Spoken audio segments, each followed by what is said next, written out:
Hello student, MS classes में आप सबका स्वागत है। आज हम लोग कक्षा 9 एनसीईआरटी गणित का जो बहुपद नाम का लेसन है, दूसरा प्रश्नावली 2.1 का दूसरा और तीसरा प्रश्न आज हम लोग कर लेंगे। तो आप लोग जो है वीडियो में लगातार बने रहिएगा ताकि आप लोग को एक एक क्वेश्चन समय समय पर मिल जाया करे।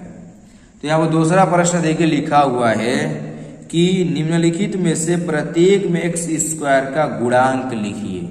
यहाँ पर गुणांक लिखना है, एक्स स्क्वायर का गुणांक। अब गुणांक होता क्या है, पहले इसी को हम लोग देखेंगे। अब जैसे यहाँ पर मैंने लिख दिया कि x प्लस 2, अगर इसमें मैं बात करूँ गुणांक की किसके, x के, तो क्या हो जाएगा x का गुणांक। तो हम जानते कि x का गुणांक का मतलब x में कितने का गुणा है। यहाँ पर तो कुछ भी नहीं लिखा है, तो कुछ नहीं लिखा है तो यहाँ पर हम जानते कि 1 होता ही होता है, तो यहाँ पर 1 लिख दिया गया। इसी तरीके से अगर बात करूँ कि x square plus 2x plus 1, इसमें मैं बात करूँ एक्स स्क्वायर के गुणांक की, तो हम जानते हैं कि एक्स स्क्वायर क्या यहाँ पर इससे पहले कितना लिखा है, 1 है, तो यहाँ पर कितना हो जाएगा 1 हो जाएगा। और अगर इसी में x के गुणांक की बात करूँ तो यहाँ पर कितना लिखा है, 2 लिखा है, यहाँ पर 2 लिखेंगे। तो इसी तरीके से हमारा जो प्रश्न है ये भी इसी के अंदर वही चीज बताना है, लेकिन यहाँ पर हम लोग को स्क्वायर का गुणांक बताना है। तो यहाँ पर हमारा दिया गया जो समीकरण है 2 plus x square plus x में इसका गुणांक पूछा है, एक्स स्क्वायर का गुणांक।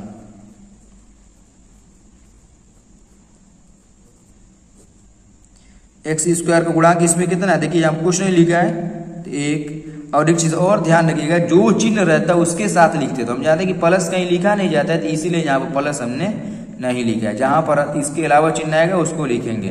दूसरा वाला प्रश्न देखिए, यहाँ पर लिखे कि 2 minus x square plus x की घात 3। अब इसमें हम लोग को क्या करना है, इसमें भी एक्स स्क्वायर का हमको क्या करना है, गुणांक बताना है। इसमें एक्स स्क्वायर का गुणांक कितना हो रहा है, तो हम ये देख रहे हैं कि इसमें जो एक्स स्क्वायर का गुणांक बन रहा है वो कितना है, माइनस में 1 हो जाएगा। क्यों, चिन्ह मैंने अभी बताया कि चिन्ह ले करके लिखना है, तो यहाँ पर इसमें कितना, कौन सा चिन्ह है, माइनस का चिन्ह है, माइनस का चिन्ह लगा देंगे। अब इसके बाद वाला क्वेश्चन देखिए, यहाँ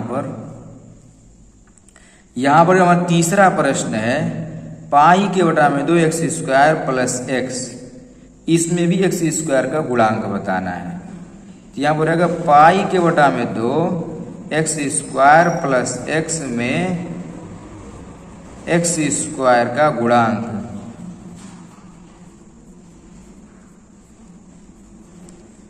तो यहाँ पर एक्स स्क्वायर का गुणांक देखिए कितना, ये एक्स स्क्वायर में कितने से गुणा किया गया यहाँ पर, तो हम देख रहे हैं ये पाई के बटा में जो 2 है इसी से गुणा किया गया, तो यही इसका गुणांक होगा जी। जो कुछ भी रहे उसके गुणा में कुछ भी रहे वही उसका गुणांक कहलाएगा, चाहे वो करली में हो, पाई में, कुछ भी रहे उसी को हम लोग लिखेंगे। तो यहाँ पर हमने लिख दिया एक्स स्क्वायर गुणा कहता है पाई के बटा में 2 हो गया। अब इसके बाद इसका चौथा प्रश्न देखिएगा, लिखा है कि करड़ी में 2x माइनस 1, करड़ी जो केवल 2 पर x पर नहीं है, इसमें हम लोग को जो बताना है वो हमको एक्स स्क्वायर का ही गुणांक बताना है। देखिए करड़ी में 2x माइनस 1 में एक्स स्क्वायर का गुणांक, एक्स स्क्वायर का गुणांक, इसमें कितने का गुणांक हमारा देखने को मिल रहा है, हम ये देख रहे हैं इसमें एक्स वाला पद कहीं है ही नहीं, एक्स का पद, एक्स स्क्वायर वाला पद कहीं नहीं दिख रहा है, तो उसका गुणांक कितना हो जाएगा, 0। क्योंकि अगर यहाँ पर सपोज दैट अगर एक्स स्क्वायर वाला पद है इसका 0 में ही गुणा हो सकता है, तभी तो वो गायब हो गया। यानी अगर इसमें नहीं है, अगर हम उसको लिखना चाहें तो हम ऐसे ही लिख सकते हैं 0 गुणे एक्स स्क्वायर, तभी इसको हम लोग हटा पाएंगे, नहीं तो हटा नहीं सकते। तो इसके क्योंकि इसका मान 0 हो जाता है, तो इसका एक्स स्क्वायर का गुणांक इसमें कितना हो गया, 0 हो गया। ये था हमारा जो दूसरा प्रश्न। इसके बाद हम लोग जो है तीसरा प्रश्न देखेंगे। देखिए तीसरा प्रश्न, ये भी बहुत आसान प्रश्न है। तीसरे प्रश्न में क्वेश्चन कह रहा है 35 घात के द्विपदीय और 100 घात का एक पदीय का एक एक उदाहरण दीजिए। मतलब हमको समीकरण करें या बहुपद लिख करके बताना है। एक पद में और द्विपद में बहुपद लिख करके बताना है। एक पद में जो 100 घात वाला रहेगा और दो पद में जो है 35 घात का बहुपद को बताना है कि कौन कौन सा बहुपद होगा। तो हम जानते हैं, देखिए कोई दिक्कत है, बिल्कुल आसान है। यहाँ पर आप x की घात 35 कर दो और यहाँ पर प्लस में जो मन करे वो लिख दो। यहाँ पर 2, 3, 4, 1, x की घात 2 कुछ भी लिख सकते हैं। यहाँ पर मैंने 2 लिख दिया। ये इसका आंसर हो गया। 35 घात के दो पद में इसका आंसर हो गया। बस हल हो गया इसका। और 100 घात में कह रहा है कि एक ही पद रहना चाहिए 100 घात का हो। तो यहाँ पर x ले लिए, y ले लिए, z ले लिए, कुछ भी ले लो, उस पर बस कुछ मत करो, 100 घात लगा दो। ये 100 घात का एक पदीय का एक उदाहरण हो गया। ये 35 घात के लिए दो पद का उदाहरण हो गया।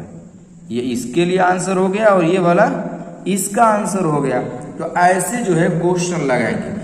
जिस हिसाब से क्वेश्चन पूछेगा उसी हिसाब से लिखेंगे, अपने मर्जी से नहीं। दो पद का है 2 पद लिखेंगे, एक पद का है 1 पद लिखेंगे। हाँ, यहाँ पर आप ये कर सकते हैं कि y न लिख करके x की घात भी यहाँ पर 100 लिख सकते हो। x भी अगर लिखना नहीं चाहते तो z की घात 100 लिख सकते हो। जो मर्जी में आए वो करके वो लिख लो।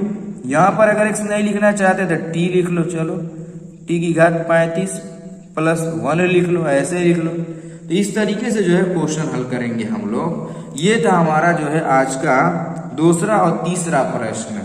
तो उम्मीद करता हूँ कि आप लोग को जो है सारे क्वेश्चन समझ में आए होंगे। तो आप लोग जो है वीडियो को लाइक करें और चैनल को सब्सक्राइब करें।